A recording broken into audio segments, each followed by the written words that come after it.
Hey guys. So, I have to figure out where we stopped on this.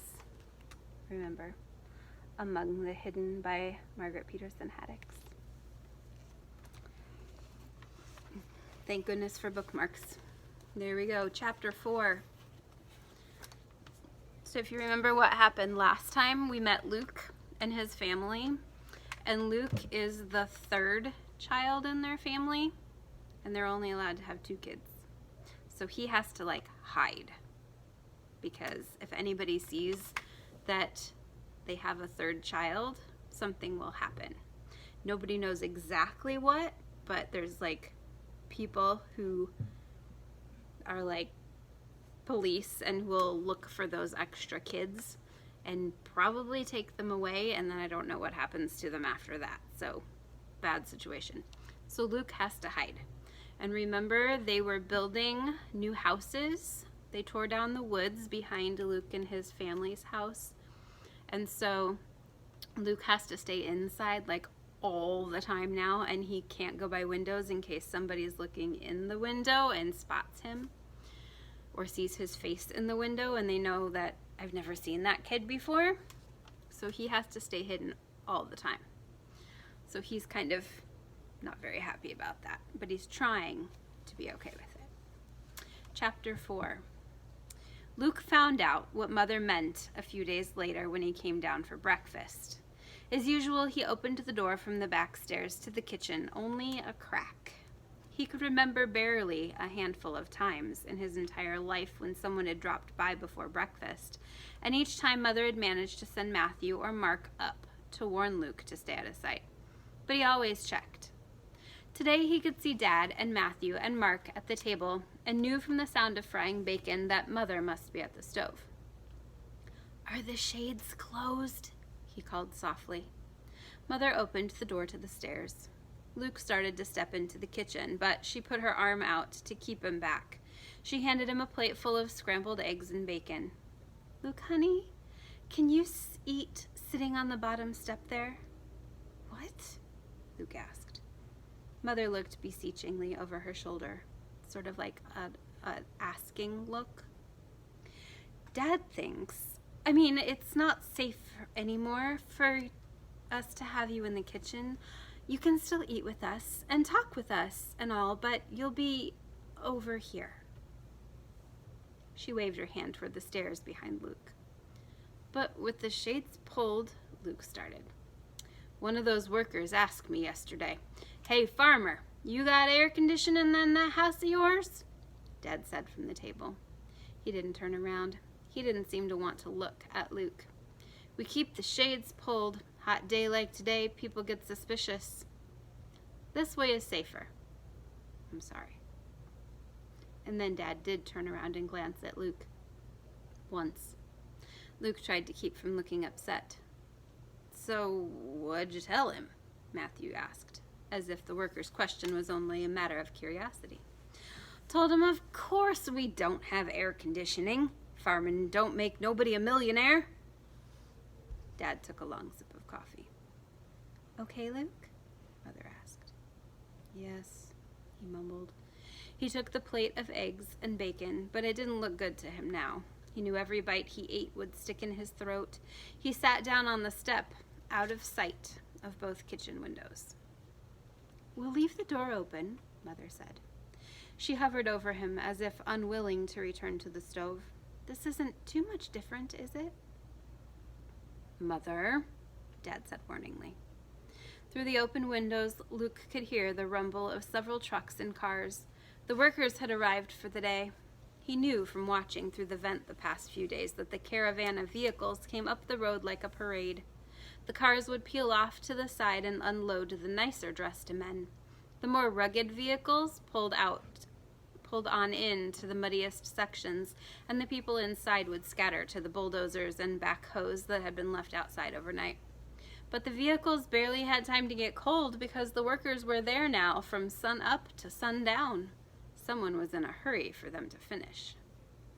"Luke, I'm sorry," Mother said, and scurried back to the stove. She loaded a plate for herself, then sat down at the table beside Luke's usual spot. His chair wasn't even in the kitchen anymore. For a while, Luke watched Dad, Mother, Matthew, and Mark eating in silence, a complete family of 4. Once he cleared his throat, ready to protest again. "You can't do this. It's not fair." Then he choked back the words, unspoken. They were only trying to protect him. What could he do? Resolutely, Luke stuck his fork in the pile of scrambled eggs on his plate and took a bite. He ate the whole plateful of food without tasting any of it. Chapter 5. Luke ate every meal after that on the bottom step. It became a habit, but a hated one.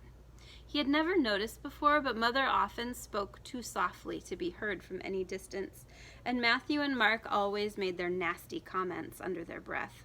So they would start laughing, often at Luke's expense, and he couldn't defend himself because he didn't know what they had said. He couldn't even hear Mother saying, "Now be nice, boys." After a week or two, a lot of the time, he didn't even try to listen to the rest of the family's conversation. But even he was curious the hot July day when the letter arrived about the pigs. Matthew brought the mail in that day from the mailbox at the crossroads a mile away. Luke had never seen them, of course, but Matthew and Mark had told him there were 3 mailboxes there, one for each of the families that lived on their road.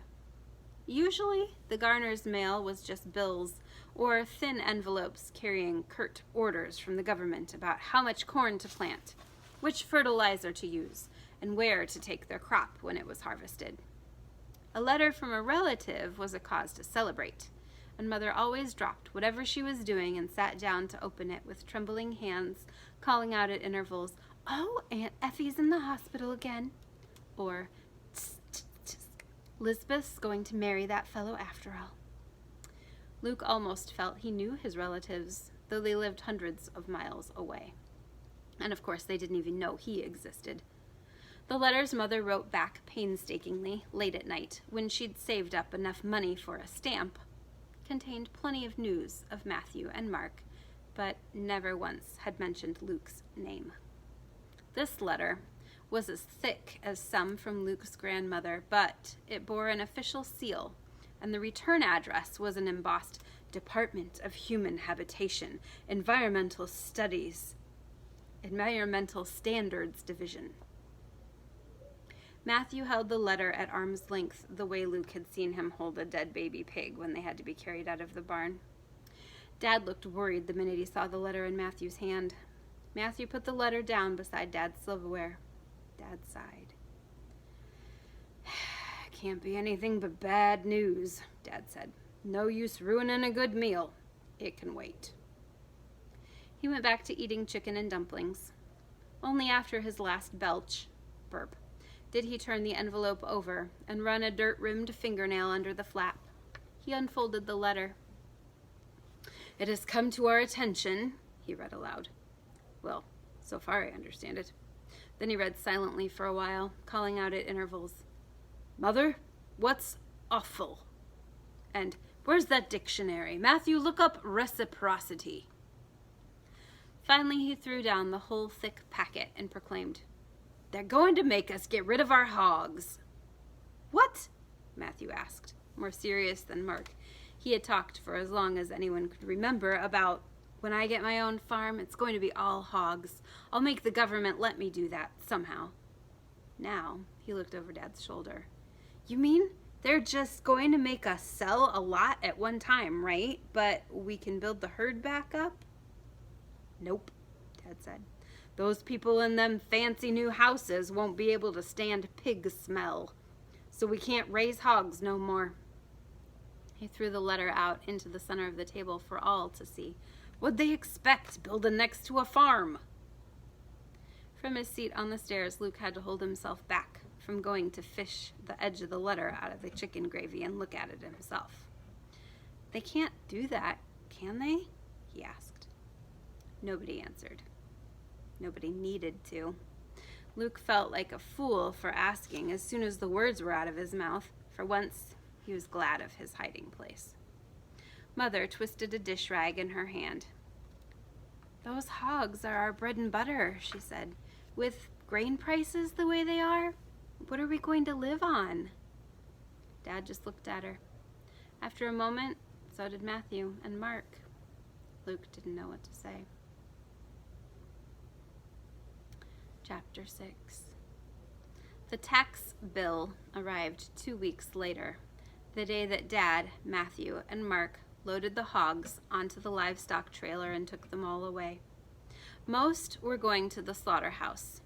The ones too young and too small to bring a decent price were going to an auction for feeder pigs. Luke watched through the vent at the front of the house as Dad drove by in the battered pickup with each load. Matthew and Mark sat in the back of the pickup, making sure the trailer stayed hitched right. Even 3 stories up, Luke could see Matthew's hangdog expression.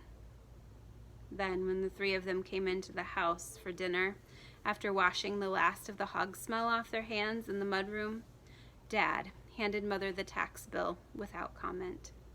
She put down the wooden spoon she'd been using to stir the stew and unfolded the letter. Then she dropped it. Why, that's... She seemed to be doing the math in her head as she bent to retrieve it. That's 3 times what it usually is. There must be a mistake. So they had to sell the woods, so the people are taking them.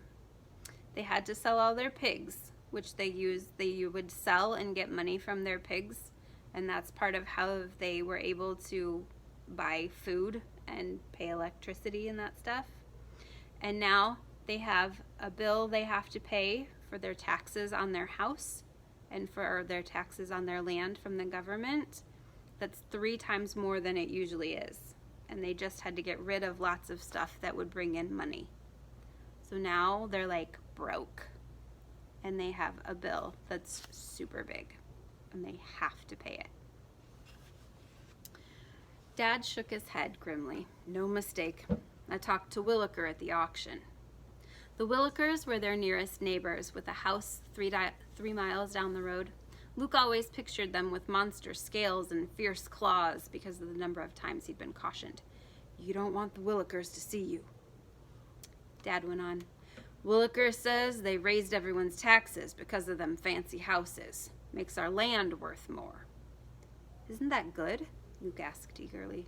It was strange he should hate the new houses for replacing his woods and forcing him to stay indoors. But he'd half fallen in love with them, having watched every foundation poured, every wooden skeleton of walls and roofs raised to the sky. They were his main entertainment, aside from talking to Mother when she came upstairs for what she called my Luke breaks.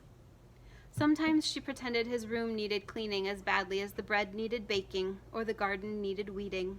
Sometimes she just sat and talked. Dad was shaking his head in disgust over Luke's question. No, it's only good if we're selling, and we ain't. All it means for us is that the government thinks they can get more money out of us. Matthew was slumped in his chair at the table. How are we gonna pay? He asked. That's more than we got for all the hogs, and that was supposed to carry us through for a long time. Dad didn't answer. Even Mark, who normally had a smart alecky comeback for everything, was stupefied. Mother had turned back to her stew. I got my work permit today, she said softly. The factory's hiring. If I get on there, I can get maybe an advance on my paycheck. Luke's jaw dropped. You can't go to work, he said. Who will? He wanted to say, who will stay with me? Who will I talk to all day when everyone else is outside? But that seemed too selfish. Luke looked around. No one else looked surprised by Mother's news. He shut his mouth.